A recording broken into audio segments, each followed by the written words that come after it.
আমরা পার্লামেন্টকে একদিকে যেমন প্রাণবন্ত করতে চাই, আর একদিকে পার্লামেন্টকে করতে চাই সকল সমস্যার সমাধানের কেন্দ্রবিন্দু।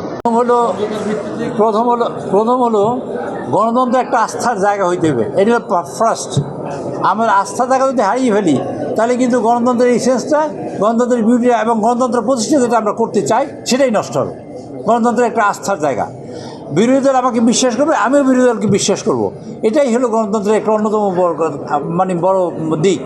আচ্ছা, আপনাকে আমি আপনার সমালোচনা করব, সেই জন্য আমরা ঐক্যমত হইতে হবে যে আপনার সমালোচনা করব। আপনি গ্রহণ করবেন, সেজন্য আমরা ঐক্যমত যে আপনি গ্রহণ করবেন। আমি প্রথম থেকেই বলে আসছি যে পার্লামেন্ট প্রাণবন্ত হবে তা নয়, প্রাণবন্ত হবে কিন্তু পার্লামেন্ট হবে এই দেশের সকল সমস্যার সমাধানের কেন্দ্রবিন্দু। জাতীয় সকল সমস্যা আলোচনা হবে পার্লামেন্টে, সেই জন্য আমি ইনভাইট করেছি। এখানে তর্ক হবে, বিতর্ক হবে। আপনারা লক্ষ্য করেছেন আমাদের রুলস অফ প্রসিডিওরে যে পদ্ধতি নেই, যেমন প্রত্যেকটা অ্যামেন্ডমেন্টে আমি বিরোধী দলে বসতাম, আপনারা জানেন আমি কাজ করেছি, প্রতিটি অ্যামেন্ডমেন্টে 2 মিনিটের বেশি সময় পাওয়া যায় না। একজন সদস্য 2 মিনিট কথা বলতে পারে, তার অ্যামেন্ডমেন্ট সহ আর অন্যান্য সকল বিষয়। কিন্তু মাননীয় স্পিকার সেই সব খণ্ডন করে তাদের 10 মিনিট করে বক্তৃতা দিতে সময় দিয়েছেন প্রত্যেকটা বিলে, যেখানে তারা বলতে চাইছিলেন। নোট অফ ডিসেন্ট তারা দিয়েছেন। আর যেগুলো হয়েছে সেগুলো আমরা রিপোর্ট পেশ হয়েছে ঐক্যমতের ভিত্তিতে, রিপোর্ট পার্লামেন্টে পেশ হয়েছে, এভাবে তারা কখনো কথা বলেনি। আমি কোনো দোষ দিই না, হয়তো বুঝতে পারি নাই বা অথবা আমরা বুঝাতে পারি নাই। রিপোর্টটা কাগজে প্রিন্টেড আকারে আমার কাছে এই মুহূর্তে বই নেই, আমরা গতকালকে দেখিয়েছি, প্রিন্টেড আকারে আসছে সেই রিপোর্ট, প্রিন্টেড আকারে। এবং এইগুলো আমরা যেমন ধরেন গুম কমিশন একটা বিল।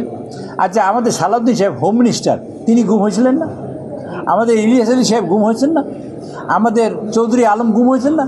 আমাদের শত শত কর্মী গুম হয়েছে না? আমরা কি এটার বিপক্ষে না পক্ষে আপনারা বলেন তো?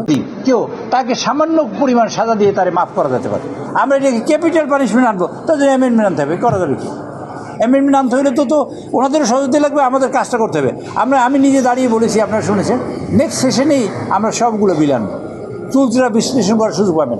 ওনারা বলেছেন যে আমরা বিলগুলো, এইটা সত্যি কথাই যে বিলগুলো আলোচনা করার সুযোগ পাওয়া যায়নি, এটা সত্যি কথাই। সাধারণত 2 দিন আগে 3 দিন আগে বিল দেওয়া হয়, এটা পাইনি।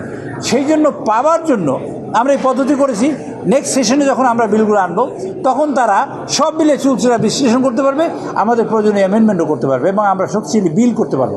স্টাইল হোক রুচিশীল, পরিচয় হোক রাজকীয়, e-commerce platform palace of classy, যেখানে ফ্যাশন মেলে আত্মবিশ্বাসে। শীতের হুডি হোক বা গরমের আরাম, আমরা আছি আপনার পাশে। 100% অরিজিনাল প্রোডাক্ট, দেশের যে কোনো প্রান্তে, ফ্রি হোম ডেলিভারি। অর্ডার করতে ইনবক্স করুন এখনই।